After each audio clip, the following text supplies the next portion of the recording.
Hello, friends. This is Karthik Pandit here again with Priyanka Acharya on a very interesting subject and topic which affects joyful aging. Welcome, Priyanka, to our next episode on joyful aging. Thank you. Thank you so much. As we age, having a joyful aging is a birthright that any aging person can have. While you can take care of yourself on your aging and have a joyful aging, there are factors in this growing and advancing technological age where you could be and you are unfortunately susceptible to fraud. There are fraudsters all around who are waiting to take advantage of your aging. And here we are going to talk about if and when you're exposed to a fraud or a likely fraud, how do you be aware thereof so that and the typical frauds are finance related and others also. So at least from the finance related point of view, you are not skimmed of your hard earned funds. The typical situation as a starter, I would say that as you age, your motor skills tend to slow down. Technology tends to run faster than you can comprehend. You find that your grandchildren are able to operate the laptop and the iPad and the mobiles faster than you, and the fraudsters are faster than all of it, right? So in this, let's hear from Priyanka, an expert who's been talking on frauds and how one can prevent and be ready to face a possible fraud challenge that you may face using any of these gadgets. So let's talk of those frauds, likely frauds that can happen. The first one, Priyanka. Yeah, so thank you so much for bringing this kind of a topic up because this is something which is not very much talked about. Yet, everybody, each one of us at any age, any stage, we are very, very prone to frauds. And at times, we don't even realize that the fraud has happened until it is already over. So, let me take you through a very common example, which is very simple and not financial as of now, to just set the context. So, I think around 20, 21 years back, somebody had recorded my cousin's voice, and that time, tape recorders and all were very common. So he just recorded his voice in a silent room, and then that cassette was sent to the father of my cousin, saying that we went to a studio, we went to a recording studio, and we recorded a song of your son. So uncle was overjoyed. Arey, my son, went to a recording studio and all that was very big. Even it is now, but that time it was a very big fad. So he thought, oh my God, my son is already in Bollywood and such a good singer. This was a very innocent, thing that happened where the voice of the son was recorded in a closed room, and it was just an innocent masti. That's all. And I think 20 years back, 30 years back, maybe 50 years back, such kind of innocent things used to happen, and they were a part of our fun.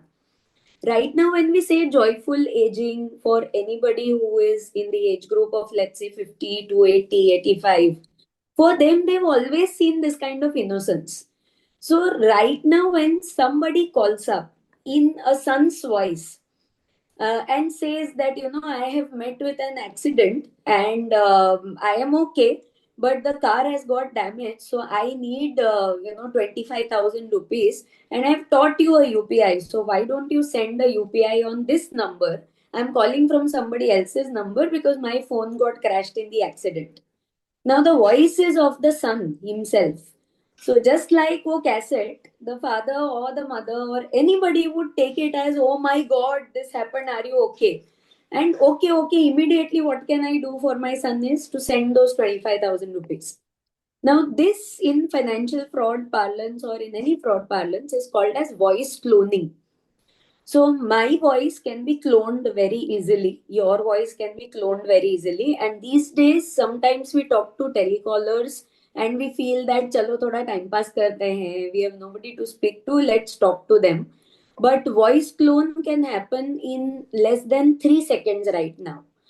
So it's that fast, that advanced. So let's say that I was with a telecaller, I spoke and I was doing some time pass. I spoke so many things.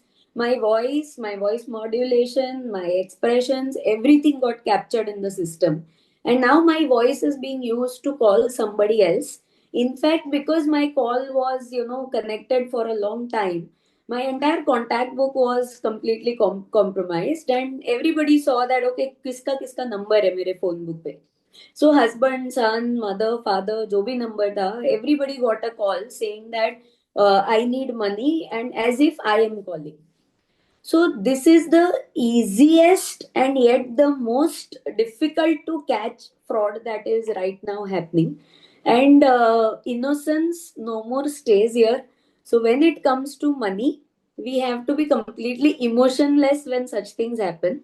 The only way to solve it is very simple, that we just hang up, say, okay, take care, hang up the phone, call up on the number of our child or whoever had called up, and just validate if this call is correct.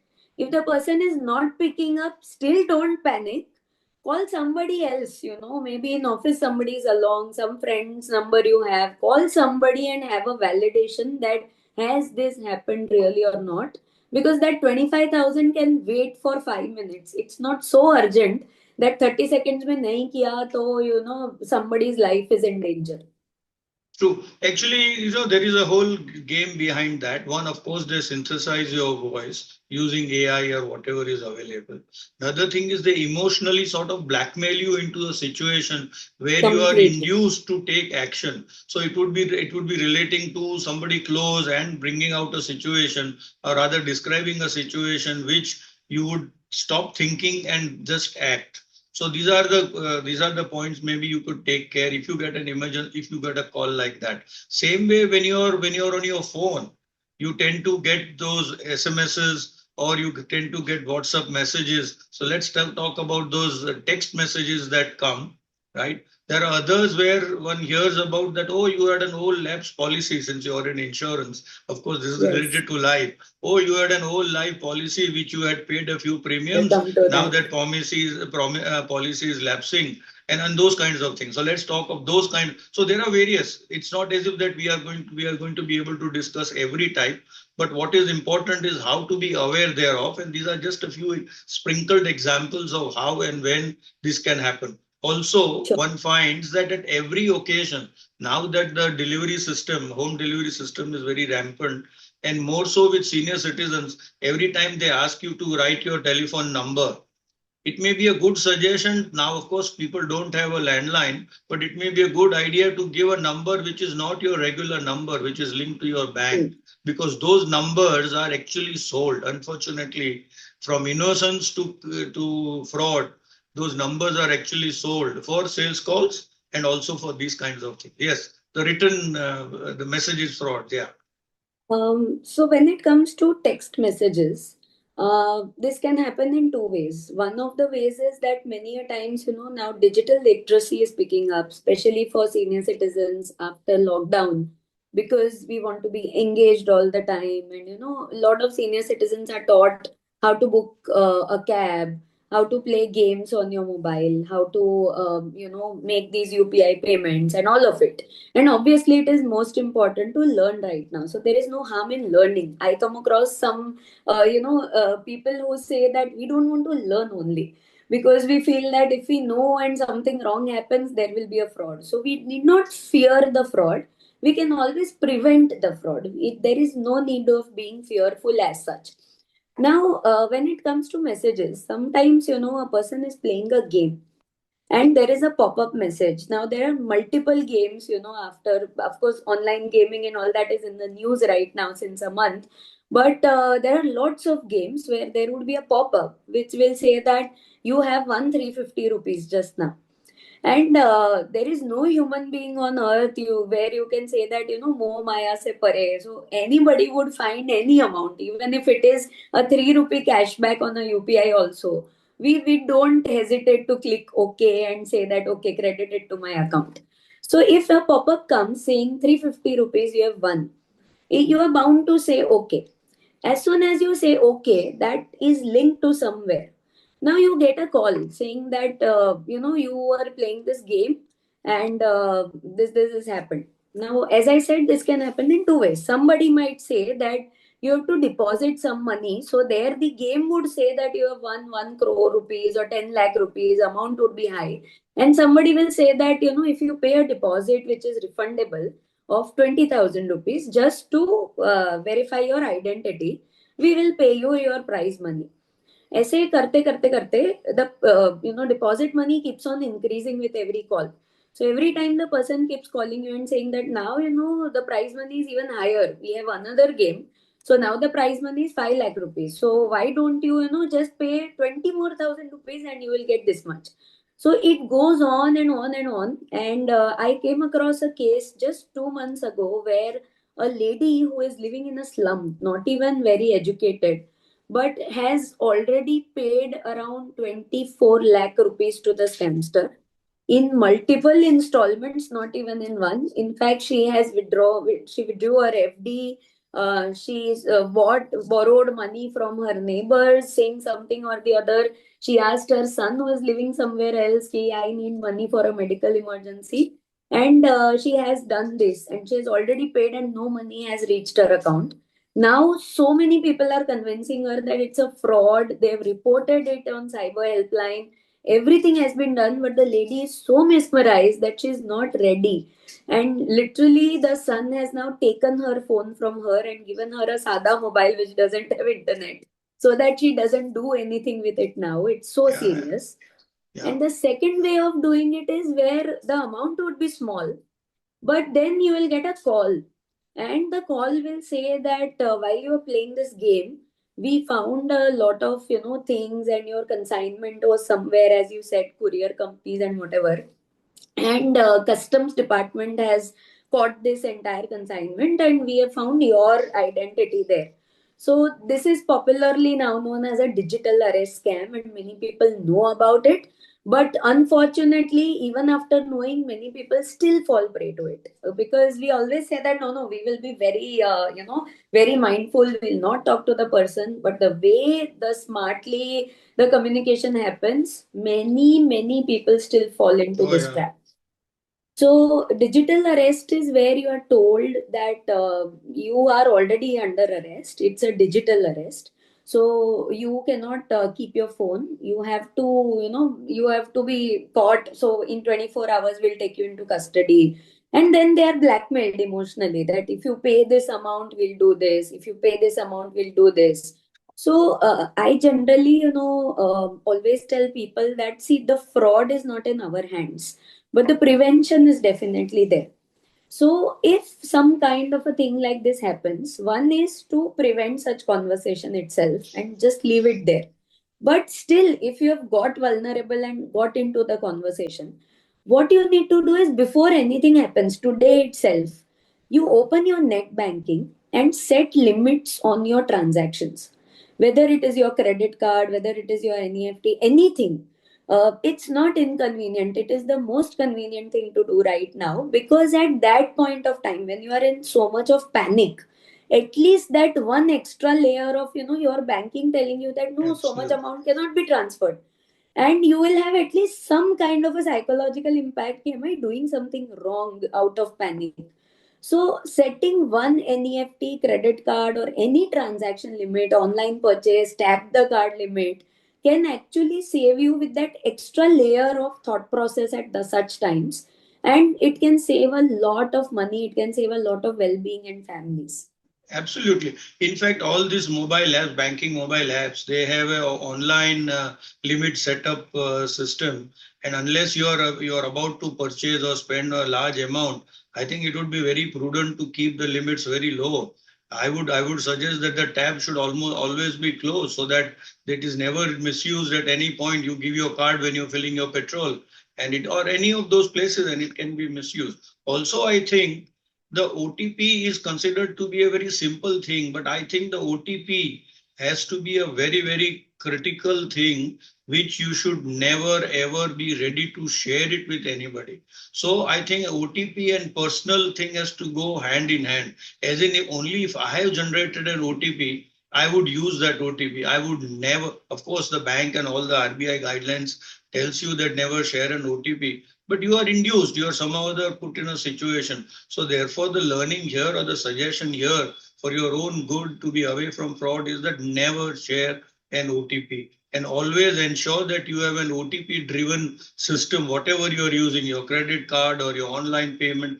Another thing is these days, because of the efficient smartphones that you have, you tend to download many applications. It has one of the options where it says it allows you to track. So the option you should, in my view, also have is that only with permission, never ever enable always, so that it is tracking you. It may be tracking you for so many things, but at least you should ensure that it should not, the system automatically should not track you.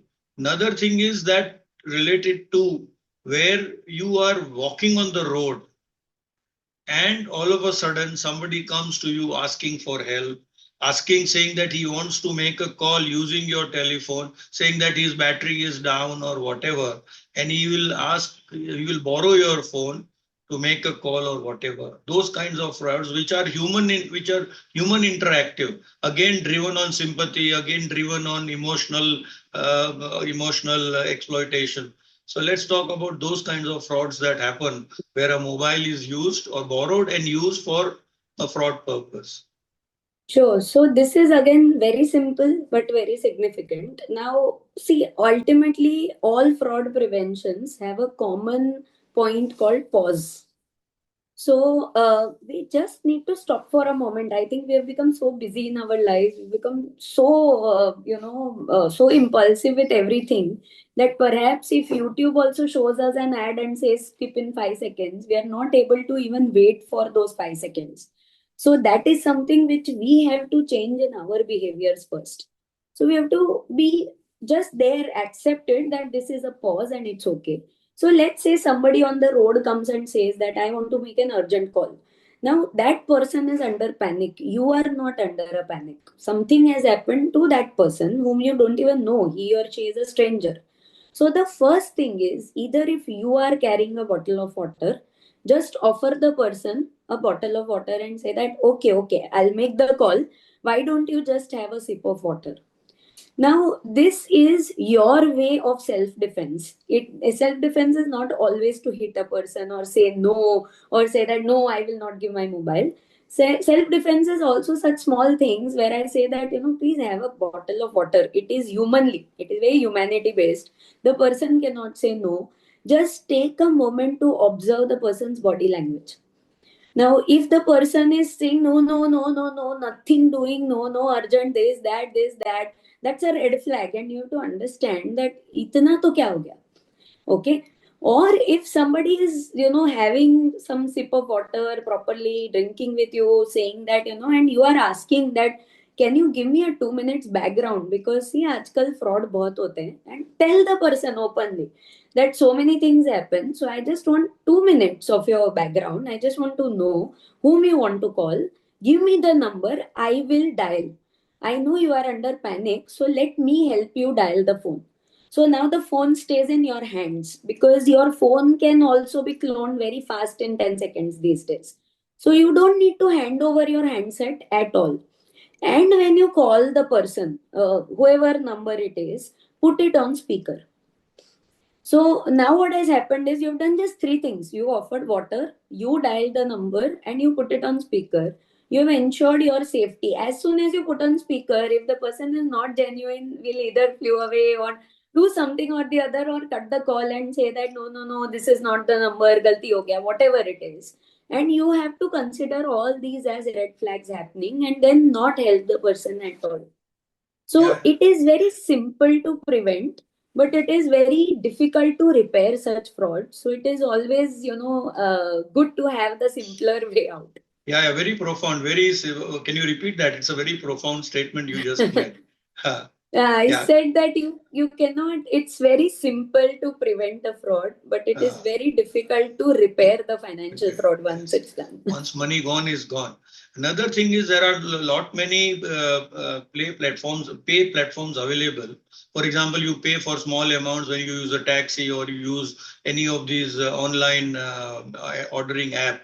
You could use those wallets and keep a limit therein, so that whatever is exposed is your wallet is exposed, and having a small amount kept in that wallet will ensure that your risk or your exposure on the risk is only maximum to the amount that is there in the wallet. Instead of compromising your bank account where you may have your funds, that could be another thing that you can take care. But the most important thing is that, yes, realize that as a senior citizen, you people will emotionally tend to blackmail you, and realize the emotional blackmail concept, idea that somebody is trying to show in front of you versus the genuineness. With your age and experience, I'm sure with a little bit of pause and little bit of caution, you will be able to identify that. Having said that, it is also important that this does not mean that you should run away from technology, because being relevant with technology is the challenge of the times. And as a senior citizen, if you decide to be away from technology, you will become irrelevant sooner and faster. So therefore, a balance has to be struck between being aware of the technology and also being aware of the fraud that can come along with the technology. I think that was a very interesting session. A lot of ideas have come forward. Should you have any questions, or should you have faced any fraud, or if you have any personal experience, do share with us. We would be happy to in turn share it with our viewers. And this is not meant necessarily only for the senior citizens. Fraud can happen with anybody. But we thought that for joyful aging, a fraud is a major thing that a senior citizen or an aging person needs to be aware. So we have put it in this category of joyful aging. So once again, thank you, Priyanka, and have a joyful aging. My pleasure. Thank you so much. Thank you. Thank you.